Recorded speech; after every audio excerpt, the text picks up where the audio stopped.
तो पेट के सिलेबस में रीजनिंग का जो सिलेबस है, नमस्कार पहले आप सभी को। जो रीजनिंग का मैं आपके साथ डील करूंगा, मतलब रीजनिंग आप मेरे साथ जुड़ेंगे। तो सबसे पहले रीजनिंग का सिलेबस मैं लिख देता हूं आपके सामने, फिर हम लोग कोई एक टॉपिक उठा लेंगे। बहुत ही आसान परीक्षा है, 5 नंबर का रीजनिंग आना है। तो पहले रीजनिंग को ख़त्म करने के बाद फिर दूसरा सेक्शन हमारा जो भी होगा, पहले रीजनिंग का सिलेबस हम लोग ख़त्म करेंगे, जो 8 से 10 दिन में ख़त्म हो जाएगा। उसके बाद फिर आपको मैं एक दिन इस पे प्रैक्टिस करवा दूंगा। तो बहुत ही छोटा सा सिलेबस है, फर्स्ट ऑफ ऑल नहीं निकल रहा है। बहुत ही छोटा सा सिलेबस है। सबसे पहले बहुत ही 4 5 6 चैप्टर ही है जो डिफाइन आपके किए गए हैं। तो मैं पहले आपको सिलेबस लिख के समझा देता हूँ कि सिलेबस आपका क्या है और उसमें हमको कैसे क्वेश्चंस आएंगे, वो 5 प्रश्न क्या होंगे और उनको आप कैसे बहुत आसानी से डील कर पाएंगे। और कोई एक चैप्टर जो आप कहेंगे वहां से हम लोग शुरू कर देंगे आज। तो पहला चैप्टर जैसे आपके सिलेबस में मेंशन्ड है, जिसमें तर्क शक्ति एवं तर्क लिखा हुआ है। आपके सिलेबस में जो रीजनिंग का सिलेबस है, यानी आपका लॉजिकल एंड रीजनिंग का है, उसमें आपका 2 शब्द लिखा हुआ है, तर्क एवं तर्क शक्ति। जिसमें पहला जो टॉपिक है वो लिखा हुआ है वृहत तथा लघु। ठीक। जो दूसरा टॉपिक है वो है क्रम तथा रैंकिंग, यानी जो दूसरा टॉपिक है आपका क्रम तथा रैंकिंग। और थर्ड टॉपिक है आपका संबंध यानी रिलेशनशिप। आपको कुछ नहीं करना है रीजनिंग के लिए या जो भी हमारे सेक्शंस होंगे, बस आपको रेगुलर रहना है और सिर्फ सुनना है और नोट्स में लिखना है और कुछ नहीं करना है। बहुत ही आसान परीक्षा है। इतनी आसान परीक्षा है कि अगर आप सही से काम करते हैं तो बिल्कुल इस परीक्षा में धूम मचा देने वाले हैं। बहुत आसान परीक्षा है, बेहद आसान परीक्षा। बहुत ही छोटा सा सिलेबस है। आपको सब कुछ नहीं पढ़ना है, सिर्फ उतना ही पढ़ना है जितना सिलेबस में है। अगर आप ऐसा करेंगे तो अच्छा रिजल्ट आपको मिलेगा, ठीक है ना। अगला है कारण और प्रभाव। तो अगला आपका जो है वो है कारण तथा प्रभाव। और नेक्स्ट आपका टॉपिक है कोडिंग डिकोडिंग, ठीक है ना। आपका नेक्स्ट टॉपिक है कोडिंग तथा डिकोडिंग।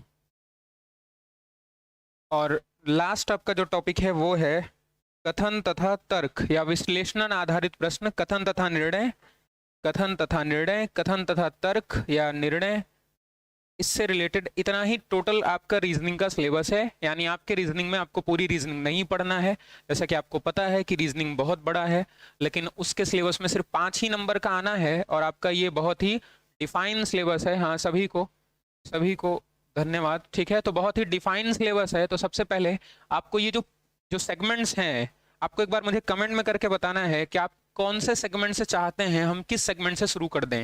मैंने अपने से पहले से कुछ सोचा नहीं था कि हमें कौन सा सेगमेंट शुरू करना चाहिए। उसका कारण ये है कि बहुत ही आसान परीक्षा है तो और बहुत ही छोटा सा सिलेबस है। तो बस मैं यही सोचा था कि आपके सामने एक बार मैं भी पहले सिलेबस देखूंगा और जो भी चैप्टर उसमें होंगे वहीं से हम लोग शुरू कर देंगे, ठीक है ना। तो आप एक बार जल्दी से आप मुझको बताइए कि कौन से चैप्टर से आप चाहते हैं हम कहाँ से शुरू कर दें। ठीक, जो आप चाहते हो वही सेगमेंट से हम शुरू कर लेते हैं और लगभग 8 से 10 दिन में आपका खत्म हो जाएगा। एक बार मैं आपको बता देता हूं कि वृहत तथा लघु लगभग 1 से 2 दिन में, लगभग 1 दिन में या 2 दिन में हो जाएगा, मैक्सिमम 2 दिन। क्रम तथा रैंकिंग ये आपका 1 दिन में हो जाएगा, ठीक है ना, बहुत कठिन नहीं पूछेगा। रिलेशनशिप लगभग 1 डेज में हो जाएगा, यानी रिलेशनशिप में मतलब ब्लड रिलेशनशिप आपका जो होता है या रिलेशन से संबंधित। कैलेंडर तथा घड़ी ये आपका 4 दिन में हो जाएगा, यानी 4 डेज, ये 2 2 दिन लगेगा। कारण तथा प्रभाव ये आपका 1 दिन। कोडिंग तथा डिकोडिंग ये भी आपका 1 दिन। और तर्क तथा निर्णय ये भी आपका 1 दिन। तो लगभग 1 2 3 4 7 8 मतलब ज़्यादा से ज़्यादा 10 क्लासेस में आपको हम ये कवरअप कर देंगे। ज़्यादा से ज़्यादा 10 से 12 क्लासेस आपकी लगेंगी और 10 से 12 क्लासेस में आप अगर कंटिन्यू रहते हैं तो एक भी क्वेश्चन जो आपके पेट में आने वाला है रीजनिंग का, वो मैं गारंटी ये बात लेता हूँ कि इस वाइट बोर्ड से बाहर नहीं होगा। क्वेश्चन हो सकता है लेकिन कॉन्सेप्ट उसके बाहर नहीं होगा। तो आप बिल्कुल ध्यान से बस सुनते रहेंगे, ठीक ना। तो एक बार जल्दी से आप मुझको बताइए कहाँ से शुरू करें। तो कुछ लोग बोल रहा है शुरू से, पहला calendar, order and ranking, ranking. तो बहुत सारे लोग बहुत प्रकार से यहाँ पे अपना बता रहे हैं। कुछ लोग बोल रहा है तर्क तथा निर्णय। तो लगभग मुझे जैसे उम्मीद थी कि आप एक का एक मत हो नहीं पाएगा और लोग बहुत सारा अपना मत दे रहे हैं। तो एक कोई चैप्टर शुरू कर लेते हैं और वो चैप्टर आप कौन सा चाहते हैं। तो हम लोग संबंध, ब्लड रिलेशनशिप से ही कर लेते हैं।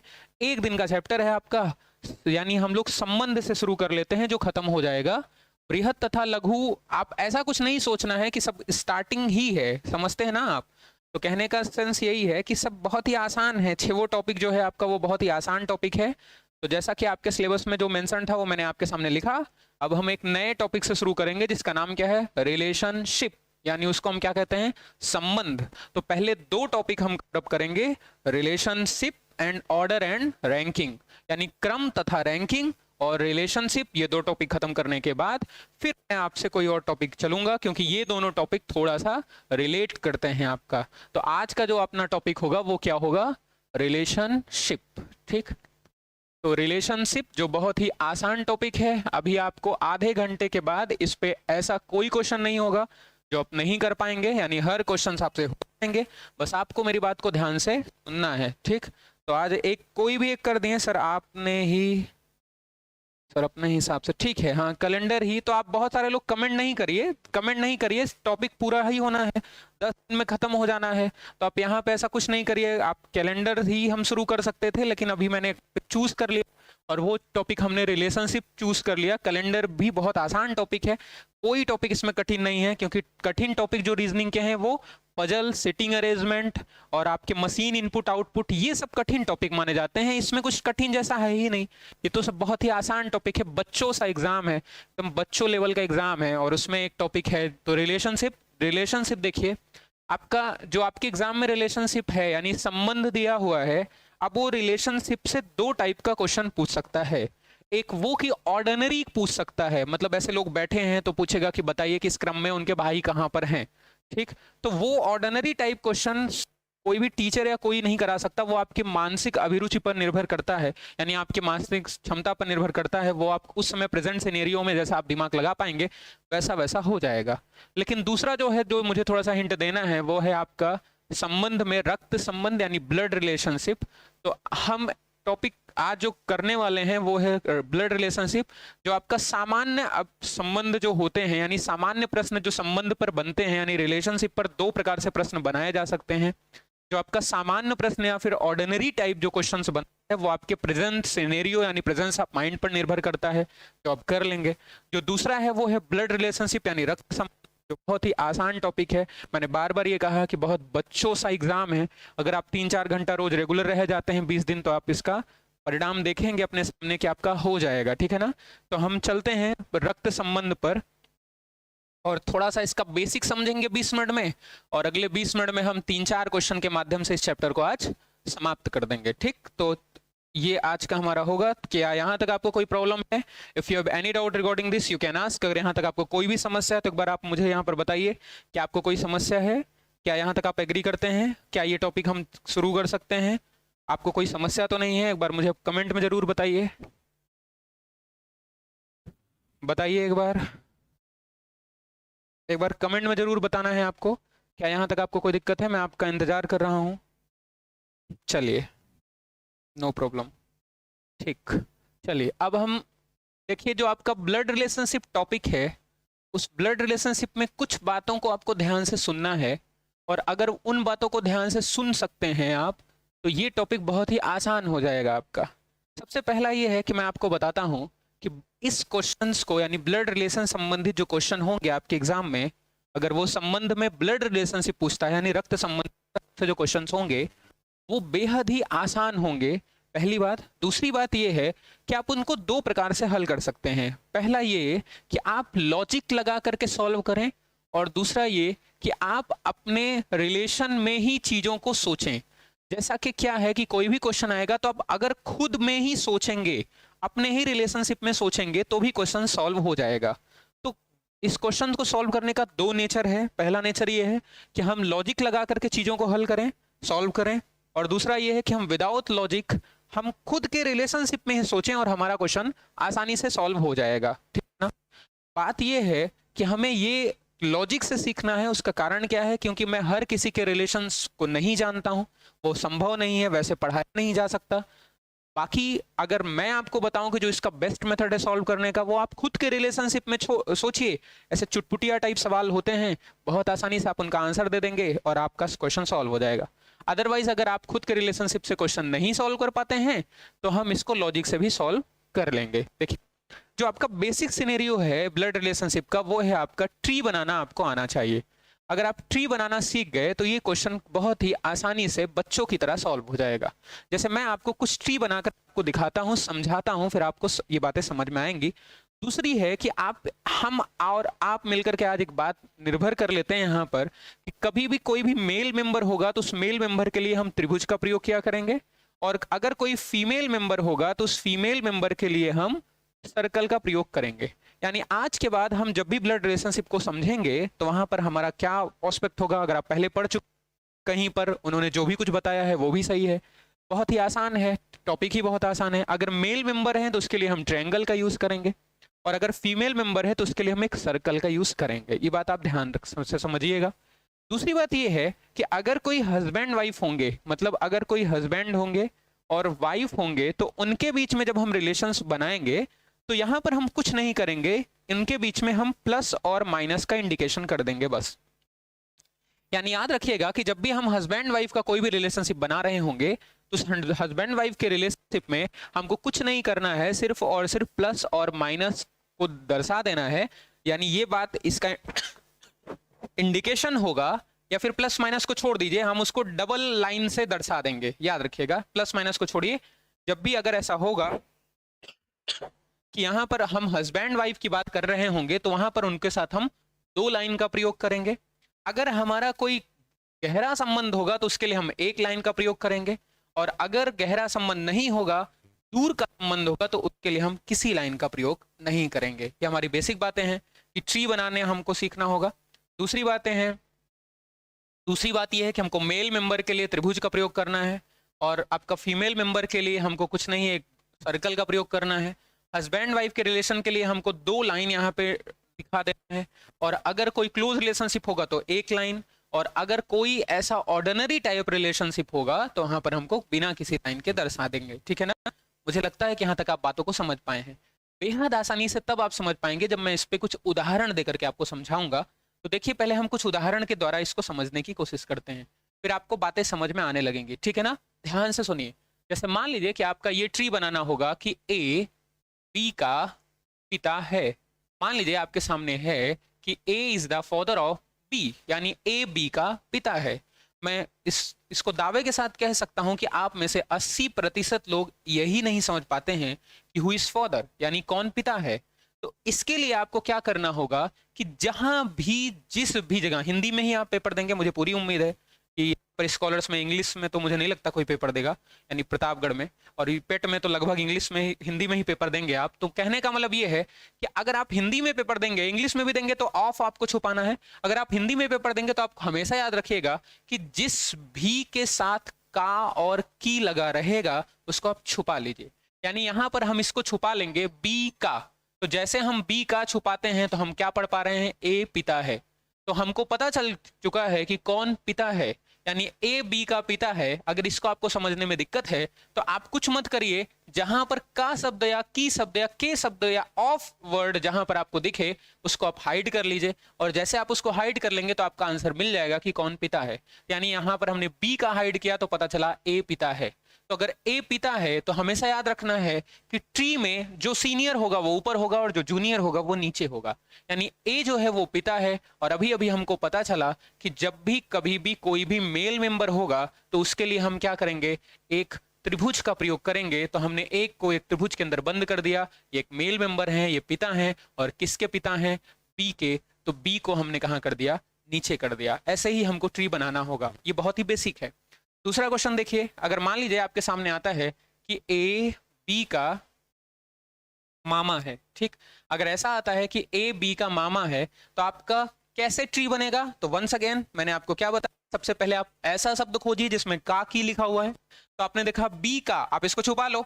जब आपको ये बी का आपने छुपा लिया तो आपको आंसर मिल गया कि कौन मामा है? ए मामा है।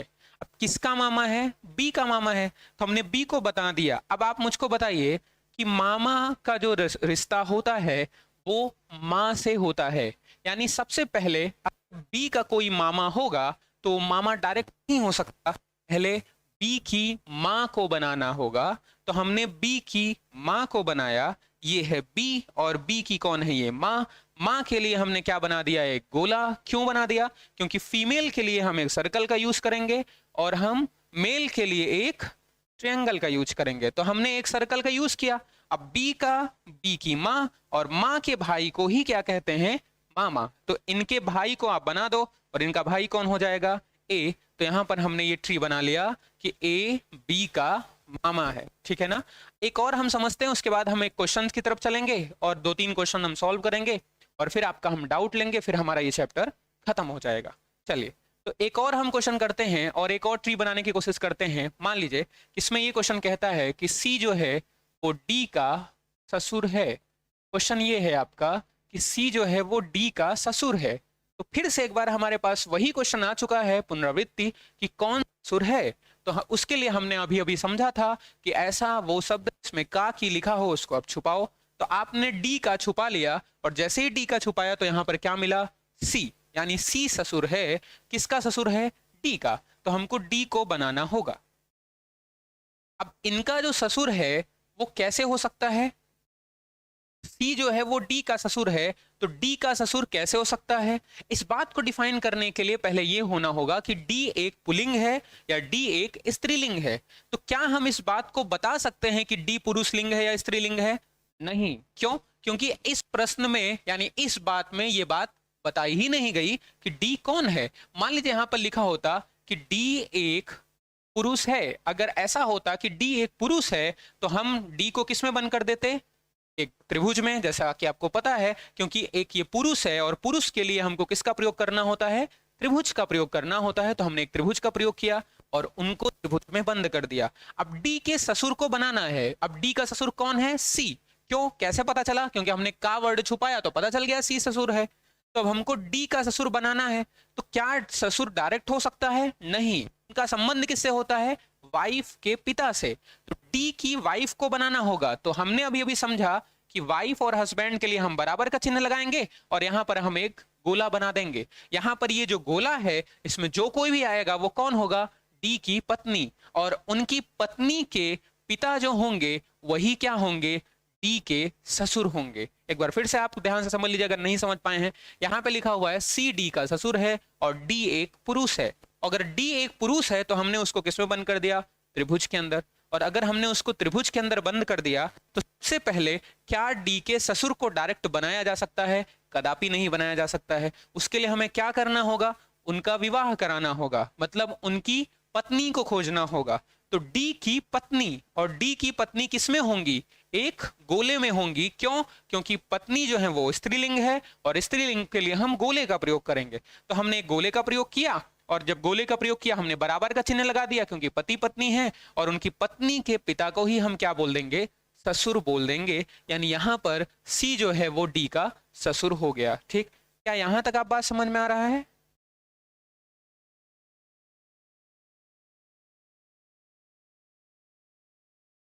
क्या यहां तक आप बात समझ पा रहे हैं,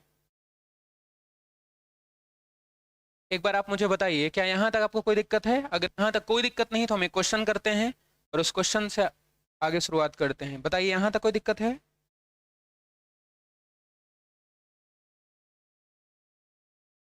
यहां तक आपको कोई प्रॉब्लम है।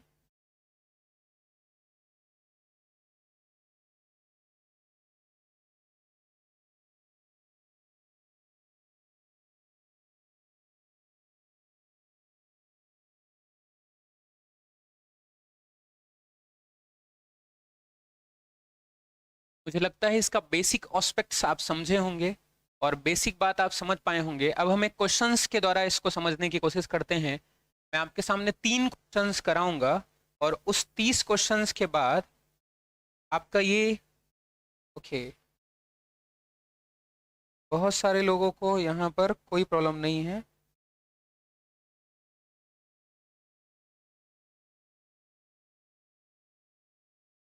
एक बार बताइए यहाँ तक आपको कोई प्रॉब्लम है, नहीं। तो बेसिक बात हमको पूरी उम्मीद है कि आप बातों को समझ पाए होंगे।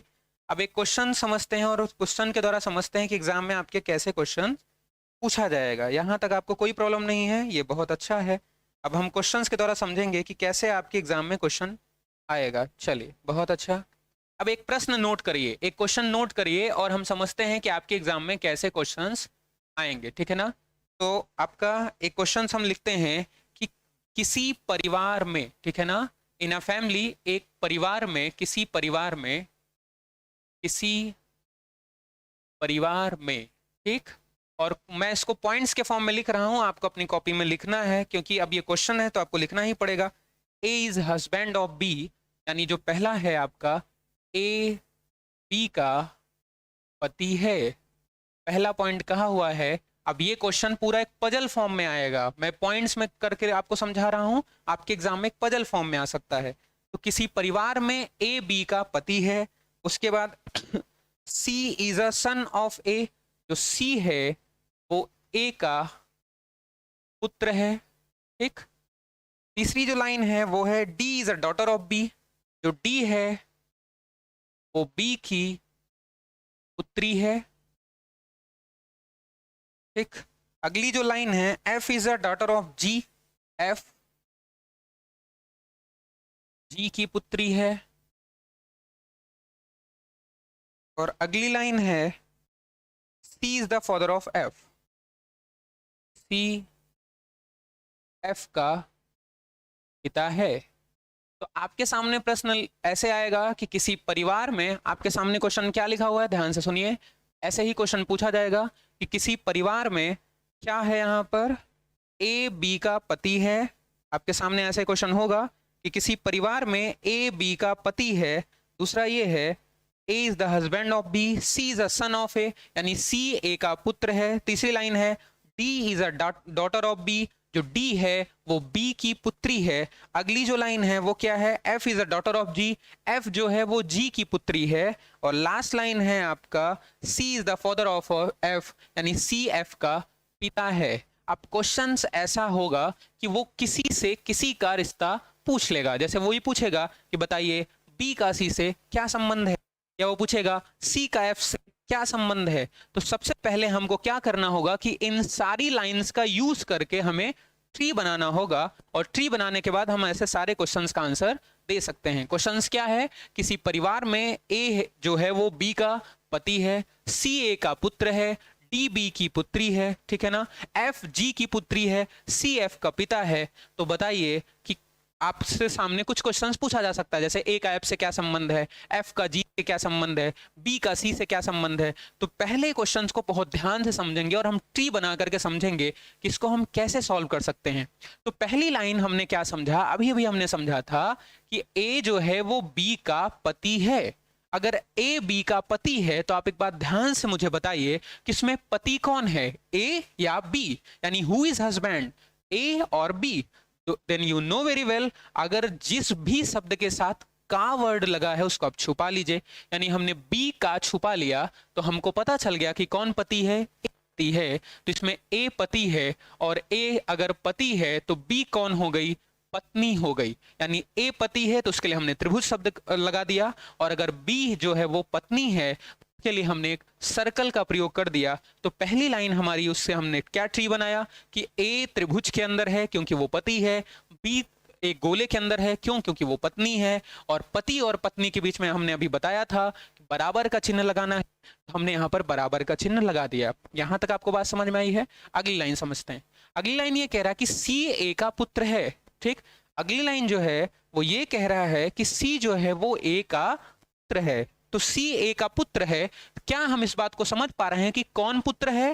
बिल्कुल समझ सकते हैं आप। का की शब्द को छुपा लीजिए, तो हमने ए का छुपा लिया, तो कौन पुत्र है, सी। किसका पुत्र है, ए का पुत्र है। तो सी अगर पुत्र है तो सी ए के कहां आएगा, नीचे। कैसे समझ में आया कि सी ही पुत्र है, क्योंकि हमने अभी बताया कि का छुपा लो तो क्या बचा, सी पुत्र है। अब किसका, तो जिसके साथ का लगा हुआ है, ए का। तो ए का पुत्र कौन है, सी। तो ए का पुत्र कौन है, सी, और सी उसके नीचे आ जाएगा। क्योंकि ये पुत्र है तो हमने यहां पर इसको किस में बंद कर दिया, एक त्रिभुज के अंदर बंद कर दिया। मुझे लगता है यहां तक आप बात समझ पाए होंगे। अगली लाइन को हम समझते हैं। अगली लाइन क्या है, अगली लाइन कह रहा है कि जो डी है वो बी की पुत्री है। एक बार फिर से हमारे सामने ये प्रश्न खड़ा हो चुका है कि कौन पुत्री है और किसकी पुत्री है। तो हमने ये समझा था कि का और की को छुपा लेना है, हमने बी की छुपा लिया तो पता चला डी पुत्री है, और डी पुत्री है तो किसकी पुत्री है, बी की पुत्री है। तो बी की पुत्री कौन है? डी। और चूंकि ये पुत्री है तो हमने इसको किसमें बंद कर दिया? एक सर्कल में बंद कर दिया। अगली लाइन को समझते हैं कि अगली लाइन क्या कह रहा है। तो अगली लाइन को आप ध्यान से सुनेंगे तो आपको समझ में आएगा कि हमने ये देखा कि F और G तो यहां नहीं है सर, F और G यहां नहीं है। और अगर F और G यहां नहीं है तो हम F और G को बाद में बनाएंगे, हम उसको बनाएंगे जो यहां पर है। तो क्या यहां पर C है? हाँ बिल्कुल है। F है? नहीं, लेकिन C है। तो पहले हम इसको बनाएंगे। तो यहां पर क्या लिखा हुआ है? C F का पिता है। कौन पिता है? फिर से एक बार क्वेश्चन हमारे सामने आ चुका है, कौन पिता है? तो हमने का की को छुपा लिया, F का छुपा लिया, तो क्या पता चला? C पिता है। किसका पिता है? F का। तो हमने F को यहां बना दिया। ठीक, अब हमारी ये जो लाइन है वो हमको सॉल्व करना है कि F G की पुत्री है। जो F है वो किसकी पुत्री है?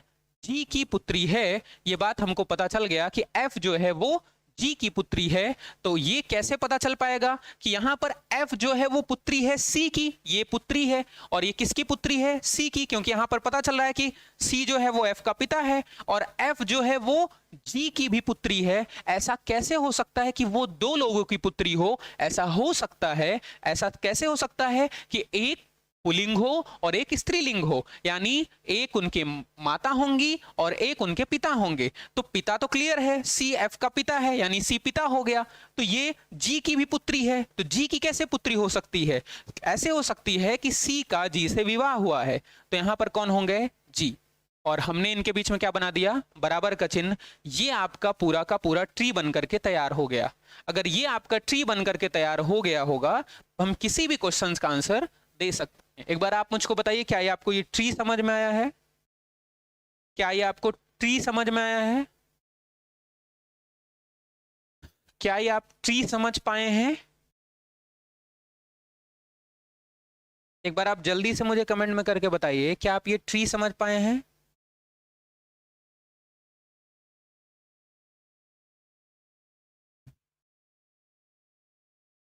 एक बार मुझे आप बताएंगे कि क्या आप ये ट्री समझ पाए हैं?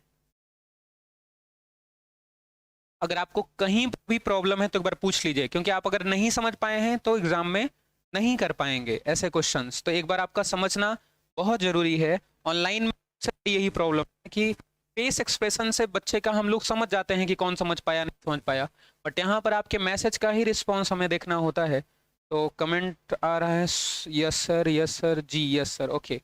अगर किसी लाइन में आप नहीं समझ पाए हैं तो आप पूछ लीजिए, मैं आपको फिर से समझा देता हूँ। अब क्वेश्चन क्या पूछेगा? प्रश्न ये है, अब आपको हर प्रश्न का आंसर मिल जाएगा। प्रश्न ये है, पहला प्रश्न कि F का A से क्या संबंध है? क्या संबंध है? ठीक। दूसरा क्वेश्चन ये है आपका, प्रश्न ऐसे पूछेगा, ऐसे ये डेटा देगा और प्रश्न ऐसे पूछेगा। प्रश्न ऐसे पूछेगा कि D का C से क्या संबंध है? आपके सामने दो क्वेश्चन ऐसे पूछेगा और आपको मुझे आंसर बताना है। अब ध्यान से सुनो, ये तो हमने ट्री बना लिया, ठीक, इस ट्री को हम समझ गए। सर एफ जी वाला बता दीजिए। एफ जी वाला देखो, अब ध्यान से सुनो एक बार, मैं एक बार फिर से समझा देता हूं। एफ जी वाला पूछना, आप पूछ 50 बार सकते हो, लेकिन एग्जाम में पूछा जाएगा तो आपको बताना है। ध्यान से सुनिए, एफ जी वाला कुछ भी नहीं बच्चे, बस ये ध्यान से सुनो कि सी एफ का पिता है। तो हमने ये समझा, इसको हमने छुपा लिया तो पता चला सी पिता है। अब सी किसका पिता है? एफ का, तो एफ नीचे आ गया। ये बात तो समझ में आया होगा तुमको, ठीक, इतनी बात तो समझ में आई होगी कि सर सी एफ का पिता है, इसका मतलब है कि हमने एफ को छुपा लिया और एफ को छुपा लिया तो सी पिता हो गया, और सी पिता हो गया तो सी पिता है, एफ उसके नीचे आ गया। ये ठीक है। उसके बाद हमने ये समझा कि एफ जी की पुत्री है, और एफ जी की पुत्री है तो हम ये समझ गए कि एफ एक पुत्री है, तो हमने इसको त्रिभुज में बंद कर दिया। और अभी अभी हमने समझा था कि सी उसका पिता है। किसका पिता है? एफ का। अब ये एफ जो है वो जी की भी पुत्री है और एफ जो है वो सी की भी पुत्री है। ऐसा कैसे हो सकता है? ऐसा ऐसे हो सकता है कि सी और जी का विवाह हुआ हो, ये दोनों पति पत्नी हो, और अगर ये दोनों पति पत्नी होंगी तो एफ जो है वो जी की बेटी होगी और जी उसकी माँ हो जाएगी। तो एफ और जी वाला जो प्रॉब्लम है वो बहुत ही आसान है, उसको आप थोड़ा सा दिमाग लगाओगे तो समझ जाओगे कि एफ जी की पुत्री है। इसका ये सीधा सा मीनिंग है कि एफ सी की भी पुत्री है जो उसका पिता है, और एफ जी की भी पुत्री है। ऐसा तभी संभव है जब जी उसकी क्या हो, माता हो। मुझे लगता है कि अब समझ में आ गया होगा। अब एक बार समझाइए। कृति सिंह, आपने कमेंट किया था, क्या यहां तक आपको समझ में आया है? कृति सिंह, यहां तक बताइए, क्या आपको यहां तक समझ में आया बच्चे? ओके, बहुत सारा लोग आंसर दे रहा है। अब ध्यान से सुनो, बहुत सारे लोग गलत उत्तर देते हैं, ध्यान से सुनना है मेरी बात को। अब ऑप्शन ऐसे रहेगा और बहुत सारे लोग इसका आंसर गलत देते हैं। देखो ध्यान से कैसे गलत देते हैं। यहां पर कह रहा है कि एफ का ए से क्या संबंध है, यानी किसके बारे में पूछ रहा है। ध्यान से सुनना है इस बात को, बहुत सारे लोग गलत उत्तर दे देंगे और मेरी बात को ध्यान से सुनना है, ठीक। एफ का ए से क्या संबंध है, तो हमको एफ के बारे में पूछ रहा है और ए से पूछ रहा है। कैसे समझ में आएगा किसके बारे में पूछ रहा है? सर हम तो ये समझ ही नहीं पाए आज तक। आप इसको ऐसे समझ पाओगे कि जिस भी वर्ड का के साथ का, की, के शब्द लगा होता है उसी के बारे में पूछ रहा होता है। जो बात कहा जा रहा है उसको आप अपनी कॉपी में नोट कर लो, ये 2 लाइन नोट कर लो कि कौन किसका पिता पुत्र है। का को छुपा लेते हैं और किसके बारे में पूछा जाता है, तो जिसके साथ का, की ऐसे शब्द लगे होते हैं उसी के बारे में पूछा जाता है। तो एफ का ए से क्या संबंध है, यानी एफ के संबंध के बारे में पूछा जा रहा है। और किसके साथ पूछा जा रहा है? ए के साथ, यानी ए का क्या लगता है, ना कि ए एफ का क्या लगता है। बहुत सारे लोग ए के बारे में बताने लग जाएंगे और आंसर गलत हो जाएगा उनका। तो याद रखना, यहां हमको एफ के बारे में बताना है कि एफ का क्या संबंध है ए से, यानी एफ क्या लगेगा, ठीक। तो याद रखना किसके बारे में बताना होता है, जिसके साथ का की वर्ड लगा होता है। ध्यान से समझना इस बात को। तो एफ का ए से संबंध देखना है। अब देखो यहां पर एफ का पिता कौन है, सी, और सी का पिता कौन है, ए। बहुत बढ़िया। और अगर ए जो है वो पिता का पिता है तो इसका मतलब ए दादा हुआ और एफ उसकी क्या हो गई, पोती हो गई। ध्यान से सुनना है एक बार फिर से, ध्यान से देखो। हमने यहां पर क्या समझा कि एफ के पिता कौन है, सी। क्यों, कैसे समझ में आया? उसका रीजन है सर इसके ऊपर जो है वो पिता होते हैं या चाचा होते हैं, इसके जस्ट ऊपर हैं तो पिता होंगे। और अगर पिता होंगे तो पिता के पिता को हम क्या कहते हैं, दादा कहते हैं। यानी ए जो हुए वो दादा हुए और एफ जो हुए वो कौन से, वो क्या हो गई, पौत्री हो गई, या उसको हम क्या कह देंगे, क्या बोलते हैं उसको, ग्रैंड डॉटर बोलते हैं हिंदी में, ऐसा कुछ बोलते हैं उनको, जो भी बोलते होंगे, मतलब पौत्री है, यही तो बोलेंगे शायद। हाँ, तो अब आपको ध्यान से सुनना है। अब हमको आंसर यहाँ पे दादा लिखना है सर या पौत्री लिखना है, कंफ्यूजन यही होता है। तो हमको लिखना सर ये है कि एफ का संबंध पूछा है ना कि ए का पूछा है। तो हमको किसके बारे में बताना है, एफ के बारे में बताना है। तो ए तो दादा हुए लेकिन एफ क्या हुई, पौत्री हुई, या उसको हम क्या बोलेंगे, मतलब ग्रैंड डॉटर हुई। तो एफ जो है यहां पर जो आंसर हो जाएगा वो हमारा क्या हो जाएगा, ग्रैंड डॉटर। और ग्रैंड डॉटर को हम हिंदी में क्या बोलते हैं, आई होप सो किसको, पौत्री बोलते हैं। मात्रा वात्रा का बहुत चक्कर रहता है हिंदी में, देख लेना। कहने का मतलब है कि एफ का ए से क्या संबंध है, तो ग्रैंड डॉटर यानी पौत्री है। अब जितना लोग इसका आंसर दादा दिया होगा वो गलत दिया हुआ है। क्यों? क्योंकि इसका उन्होंने आंसर क्या बता दिया, ए का क्या संबंध है। क्वेश्चन क्या पूछा है, एफ का क्या संबंध है, और यहां पर आंसर जो होगा वो पौत्री होगा, दादा नहीं होगा। तो जितना लोग यहां पर दादा दिए थे वो गलत दिए थे। हाँ, दादा लोग जितना भी, हाँ पोती बोलते हैं उसको, पोती ही बोलते हैं। तो आर एस यादव तुरंत अभी डिलीट मार दिए, पहले उन्होंने दादा लिखा हुआ था। तो यहाँ पर जो आंसर होगा वो होगा दादा नहीं होगा, वो क्या होगा, पोती होगा या पौत्री होगा। दूसरा देखो, डी का सी से क्या संबंध है, तो हम किसके बारे में जानना चाह रहे हैं, का की जिसके साथ लगा हुआ है। तो का की किसके साथ लगा हुआ है, डी के साथ। यानी हमको किसके बारे में बताना है, डी के बारे में बताना है। तो डी का सी से क्या संबंध है, तो हमने अभी अभी देखा क्या इनके बीच में बराबर लगा है, नहीं सर बराबर नहीं लगा है। और अगर हम इनके बीच में बराबर नहीं लगा हुआ है, इसका मतलब ये पति पत्नी नहीं है। तो इसका मतलब अगर ये पति पत्नी नहीं है और एक ही साथ एक ही लाइन में है तो ये कौन होंगे, भाई बहन होंगे। इसका मतलब है कि डी बहन है और सी भाई है। लेकिन पूछा क्या है, डी का संबंध पूछा है सी से, ना कि सी का पूछा है डी से। यानी जिसके साथ का वर्ड लगा है उसी के बारे में बताना रहता है, याद रखना। यानी डी का सी से क्या संबंध है, तो डी क्या हो गई, बहन। तो इसका जो आंसर हो जाएगा वो क्या हो जाएगा, बहन, भाई नहीं होगा, याद रखना। तो डी का सी से क्या संबंध है, बहन का। तो जितना लोग यहां पर भाई लिखा हुआ था वो गलत लिखा हुआ था, ठीक है ना। तो इसका जो आंसर होगा वो क्या होगा, बहन होगा। तो पहले क्वेश्चन का जो आंसर है, अब यहां तक कोई प्रॉब्लम है तो बताओ।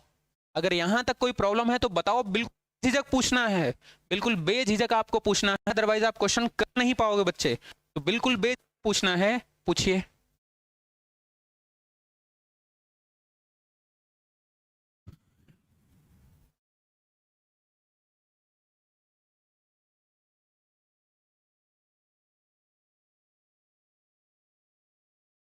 पूछिए, यहां तक कोई प्रॉब्लम है?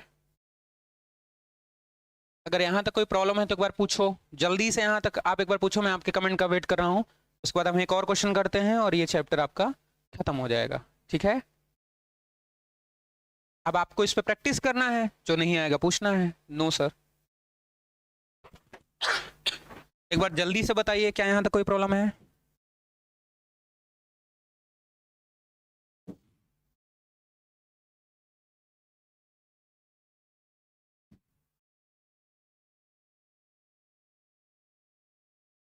सर मदर फादर चाहे जिस साइड रख सकते हैं, हाँ बच्चे चाहे जिस साइड रख सकते हैं, बस आपको पता होना चाहिए आदर्श कि हमने क्या रखा है किधर। अगर आपको ये पता है तो आप किधर भी रख सकते हो, डाउट उसमें कोई दिक्कत नहीं। मदर फादर आप ऊपर में चाहे जिस साइड रख लीजिए, ओके। और यहाँ पे कोई डाउट सर, मदर फादर, हाँ आप चाहे जैसे रख लो उसको, ऐसा कुछ लॉजिक वहां पे नहीं बनाना है आदर्श। मतलब कहने का है कि वहां पर कोई नियम नहीं बनाना है, आपको पता होना चाहिए कि आपने किस साइड रखा है, बस, बाकी कोई इसमें दिक्कत नहीं है। चलिए, तो ये क्वेश्चन हो गया हमारा। अब एक और क्वेश्चन पर चलते हैं, और एक और टाइप का क्वेश्चन जो आपके एग्जाम में पूछा जाता है वो मैं आपको कराता हूं, और उसके बाद हम समझने की कोशिश करते हैं। चलिए, यहाँ तक आप, मुझे आशा है कि समझ पाए होंगे, चाहे सर मदर, ठीक है। चलिए, तो एक और क्वेश्चन पर हम चलते हैं और देखते हैं कि क्या होगा अपना। तो एक और क्वेश्चन लिखिए आप, और ये हमारा इस टाइप का क्वेश्चन आजकल पूछा जा रहा है एग्जाम में। तो एक महिला की ओर इशारा करते हुए एक व्यक्ति कहता है कि, एक महिला की ओर इशारा करते हुए एक व्यक्ति, एक महिला की ओर इशारा करते हुए एक व्यक्ति कहता है कि, आपका क्वेश्चन नंबर 2, ठीक। ऐसा क्वेश्चन भी आपके एग्जाम में देखा जा सकता है या देखा जाता है। क्वेश्चन क्या है, एक महिला की ओर इशारा करते हुए एक व्यक्ति कहता है कि वह मेरे पुत्र के दादा की पत्नी है, वह मेरे पुत्र के दादा की पत्नी है। तो बताइए महिला का पुरुष से क्या संबंध है। अगला क्वेश्चन क्या है, आप ध्यान सुनिए। अगला क्वेश्चन है, सर फर्स्ट टाइम रीजनिंग की क्लास पढ़ने का मिला है बट समझ आ रहा है। रीजनिंग में नहीं है कृति सिंह, बहुत ही आसान सा बच्चों जैसा चैप्टर है, ठीक है ना, बहुत आसान सा है, ठीक है ना। तो एक महिला की ओर इशारा करते हुए एक व्यक्ति कहता है, ध्यान सुनो, एक महिला की ओर इशारा करते हुए एक व्यक्ति कहता है कि वह मेरे पुत्र के दादा की पत्नी है। तो बताइए कि उस महिला का उस पुरुष से क्या संबंध है। बहुत ही आसान क्वेश्चन, पूरी बहुत आसान है, जिसमें सिटिंग अरेंजमेंट पजल इन सबको थोड़ा सा छोड़ दिया जाए तो, जिसमें प्रैक्टिस की जरूरत होती है, जो आपके सिलेबस में है ही नहीं। अब हमको बहुत आसानी से इस क्वेश्चन को कर लेना है, बस मेरी बात को ध्यान से सुनना है तुम्हें, बस जो मैं कह रहा हूं उतना ध्यान से सुनना है। सबसे पहले इसको ये खोजो कि कौन कह रहा है। तो एक व्यक्ति कह रहा है। ऐसे दो टाइप के क्वेश्चन होते हैं इशारा करने वाले, दो प्रकार के क्वेश्चन बनते हैं, एक आपका डायरेक्ट फॉर्म, एक इनडायरेक्ट फॉर्म। ये डायरेक्ट फॉर्म का क्वेश्चन है, मैं इनडायरेक्ट भी एक कराऊंगा, आप चिंता नहीं करिए, उसके बाद आपका ये चैप्टर हो जाएगा। तो वह मेरे पुत्र के दादा की पत्नी है, पहले आप इस लाइन को समझो, एक महिला की ओर इशारा करते हुए एक व्यक्ति कहता है। तो जहां लिखा होगा कहता है उसके पहले खोजो कौन कह रहा है, तो एक व्यक्ति कह रहा है, यानी कौन बता रहा है, तो एक व्यक्ति बता रहा है। यानी इसमें जो मेरे शब्द का प्रयोग हुआ है वो किसके लिए हुआ है, उस व्यक्ति के लिए हुआ है। आपको यहां पर दो चीज खोजना है और ये चैप्टर का ये टाइप का बिल्कुल क्वेश्चन बहुत ही हलवा हो जाएगा। कह रहा है एक महिला की ओर इशारा करते हुए एक व्यक्ति कहता है, तो जहां वर्ड लिखा होगा कहता है उसके पहले जाओ और खोजो कौन कहता है। तो यहां पर क्या लिखा हुआ है, एक व्यक्ति कहता है। तो मेरे शब्द का जो प्रयोग होगा वो उसी के लिए होगा जो कहता है के पहले लिखा होगा। तो कहता है के पहले क्या लिखा हुआ है, व्यक्ति, यानी मेरे यहां किसके लिए प्रयोग होगा, एक व्यक्ति के लिए होगा। आपका क्वेश्चन का आंसर इसी में छुपा हुआ है, वह मेरे पुत्र के दादा की पत्नी है, इसी को सॉल्व करना है। यहां पर आपको क्या करना है, जो मैं कह रहा हूं वही करना है बस। अगर आपने वो कर लिया तो आपका क्वेश्चन कभी गलत नहीं होगा। तो कहता है कि पहले जाओ, व्यक्ति को उठाओ और उसको मेरे के नीचे चिपका दो। तो मेरे यहां किसके लिए प्रयोग हुआ है, व्यक्ति के लिए। अब आपको क्या करना है कि की ओर इशारा करते हुए, ठीक, अब किसकी ओर इशारा करते हुए कह रहा है, ध्यान से सुनो, एक महिला की ओर। यानी यहां पर वो किसको इशारा करते हुए कह रहा है, एक महिला की ओर इशारा करते हुए कह रहा है। यानी यहां पर वो किसके बारे में बता रहा है, उस महिला के बारे में बता रहा है। तो इशारा करते हुए कि पहले जो वर्ड होगा उसको उठाओ और वो किसके लिए होगा, वो वह के लिए होगा। तो हमेशा याद रखना, या वह और में 99% बच्चा कंफ्यूजन में रहता है, टीचर कंफ्यूजन में रहता है, आप विश्वास मान लो। बस दो बात आपको ध्यान समझना है, कहता है कि पहले खोजो वो मेरे के लिए प्रयोग होगा, और इशारा करते हुए कि पहले खोजो वो वह के लिए प्रयोग होगा।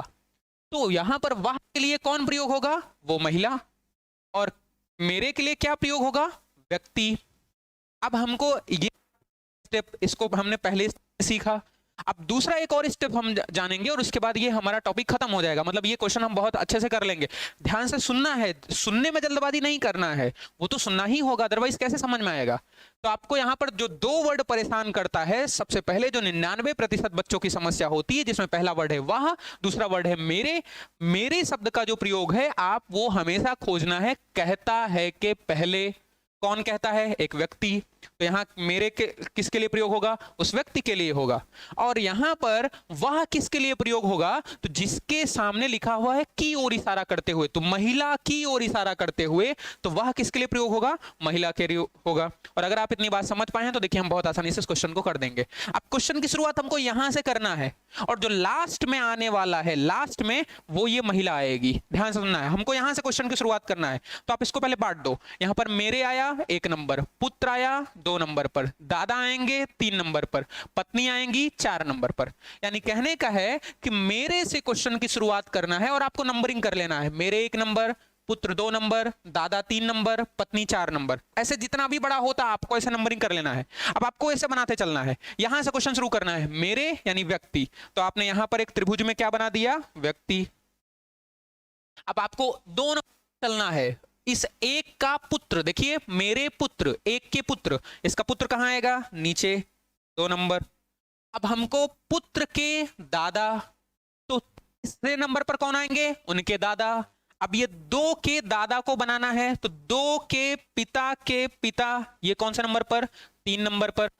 नंबरिंग करते चलना है भाई, बस, और कुछ नहीं है क्वेश्चन में। ध्यान से सुनो, एक बार फिर से मैं समझाता हूं।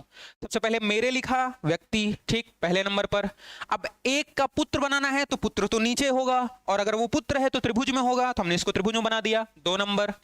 2 के दादा को बनाना है, तो हमको 2 के दादा को कैसे बनाएंगे, 2 के पिता, तो 3 नंबर यहां आ गया।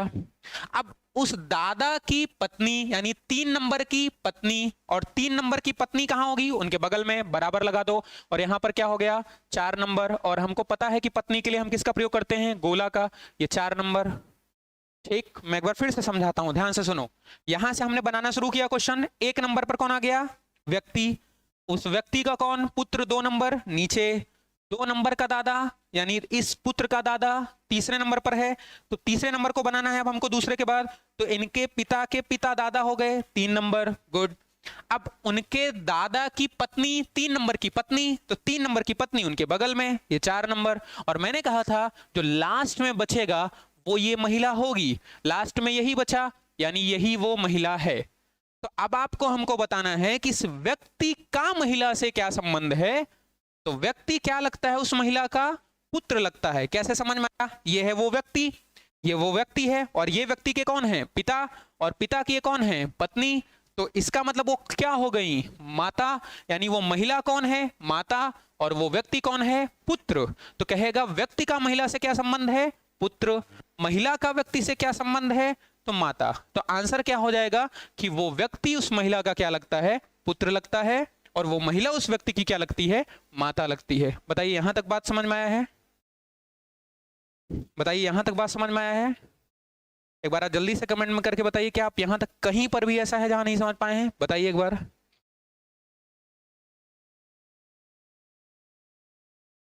बताइए यहां तक आप बात समझ पाए हैं? एक बार जल्दी से बताएंगे। एक बार जल्दी से मुझे बताइए यहां तक आप बात समझ पाए हैं? एक बार बताइए आप क्या यहां तक बात समझ पाए हैं?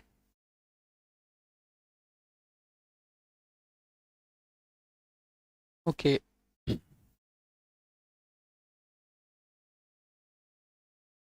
चलिए, तो यहां तक आप बात समझ पाए हैं। और क्वेश्चन मुझे कराना है, और वो क्वेश्चन मैं आपका करा करके ये चैप्टर आपका खत्म कर दूंगा। सर मेरे वाला एक बार और, ठीक। आदर्श मेरा जो शब्द है ना, देखो ये जो मेरा लिखा हुआ है, हमेशा याद रखना ये कौन होता है? तो कहता है के पहले। तो कहता है के पहले कौन है? व्यक्ति। कौन कहता है? व्यक्ति। तो मेरा किसके लिए होगा? व्यक्ति के लिए होगा, हमेशा याद रखना। अच्छा हाँ, ये तो बता दिए सर मेरा वाला एक बार। हाँ ठीक है, समझ गए सर। यस सर, कोई और डाउट नहीं दिख रहा है। चलिए, तो इसका एक इनडायरेक्ट का क्वेश्चन है, वो मैं कराता हूँ, उसके बाद ये आपका चैप्टर खत्म हो जाएगा। तो ये आपका चैप्टर बस 5 मिनट में ये आपका ये चैप्टर खत्म हो जाएगा, और फिर आप क्वेश्चन प्रैक्टिस करिएगा और बताइएगा कि क्या आपको कोई प्रॉब्लम तो नहीं है। चलिए, तो मुझे लगता है कि अब आप बात समझ गए होंगे। एक और क्वेश्चन हम लेते हैं, इसका लास्ट टाइप। और आपके एग्जाम में कोडेड फॉर्म शायद नहीं आएगा, और आएगा भी तो हम प्रैक्टिस सेक्शन में क्वेश्चन कर लेंगे। तो आपका ये चैप्टर आज खत्म हो जाएगा। चलिए, एक महिला की ओर इशारा करते हुए एक व्यक्ति कहता है कि उसकी माँ, ठीक है ना। चलिए, एक महिला की ओर इशारा करते हुए, एक महिला की ओर इशारा करते हुए एक व्यक्ति कहता है कि उसकी माँ, कहता है कि उसकी माँ, ठीक। एक महिला की ओर इशारा करते हुए कहता है कि उसकी माँ मेरे पुत्र के दादा की पत्नी है। उसकी माँ मेरे पुत्र के दादा की पत्नी है, ठीक। तो बताइए कि व्यक्ति का महिला से क्या संबंध है? सर ये तो क्वेश्चन एक ही है। नहीं है क्वेश्चन एक। क्यों? क्योंकि वहां उस महिला के बारे में वो बता रहा था, यहां वो कह रहा है कि उसकी माँ, ठीक। तो किसके बारे में बता रहा है? उसकी माँ के बारे में बता रहा है। तो अब हमको फिर से वही खोजना है, ठीक है ना। मेरे पुत्र के दादा की पत्नी है, कहता है उसकी माँ, ठीक। तो अब हमको ध्यान से सुनना है, यहां पर मेरे शब्द का प्रयोग किसके लिए हुआ है, और फिर से वही खोजो कि कौन कहता है।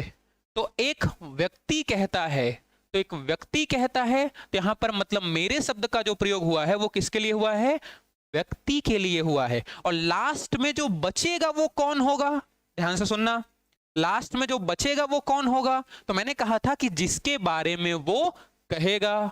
तो यहां पर वो किसके बारे में कह रहा है? जैसे मैं ये कहूं कि ये मार्कर बहुत अच्छा है, तो मैं इस मार्कर के बारे में कह रहा हूं।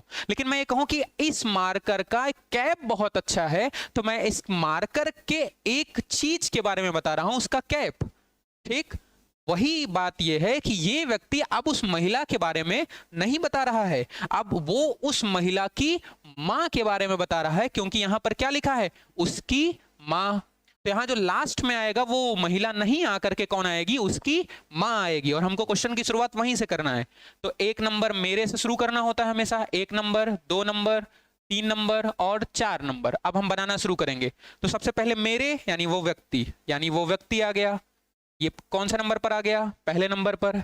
अब पहले नंबर का पुत्र तो पुत्र कहाँ आता है? नीचे।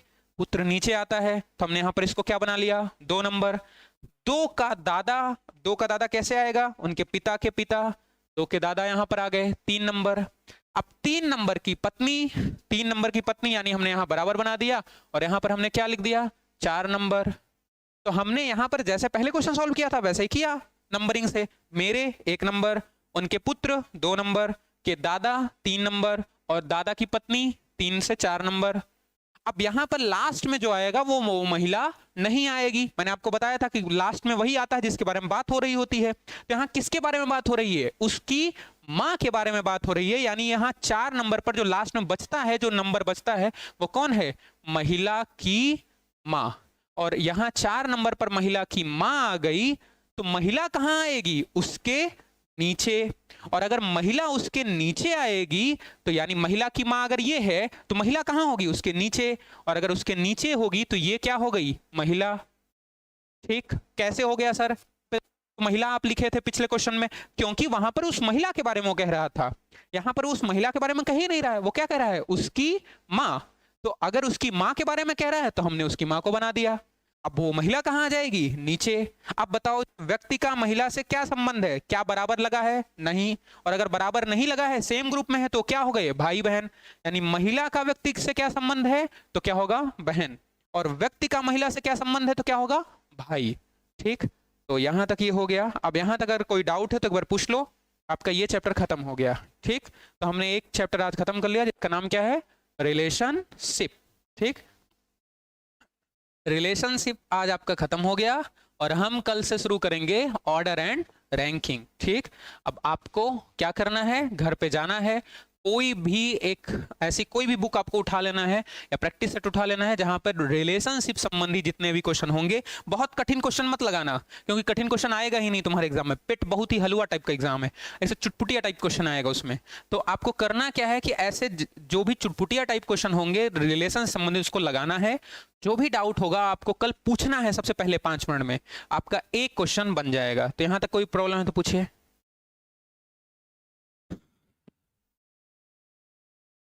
एक बार फिर से बता दीजिए। ठीक है, एक बार फिर से बता देते हैं। कृति सिंह के लिए एक बार मैं फिर से बता देता हूँ। ठीक है, चलिए। अब देखिए, एक महिला की ओर इशारा करते हुए व्यक्ति कहता है, तो सबसे पहले मेरे शब्द का प्रयोग किसके लिए हुआ है?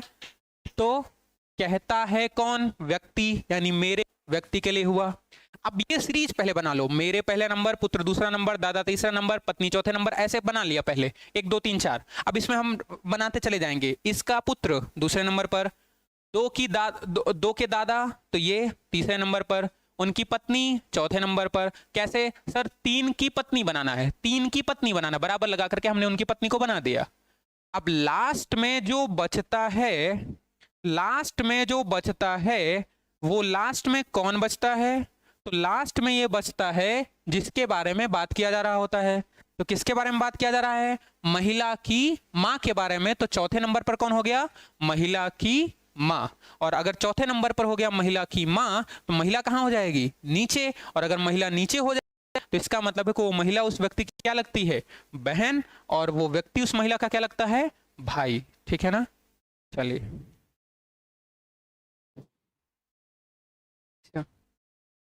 चलिए यहां तक आपको कोई डाउट है? एक बार बताइए कृति सिंह, क्या यहां तक आपको समझ में आया है? लास्ट में रिलेशन। दिव्यांशु पांडे, क्या समझ में आया है? तो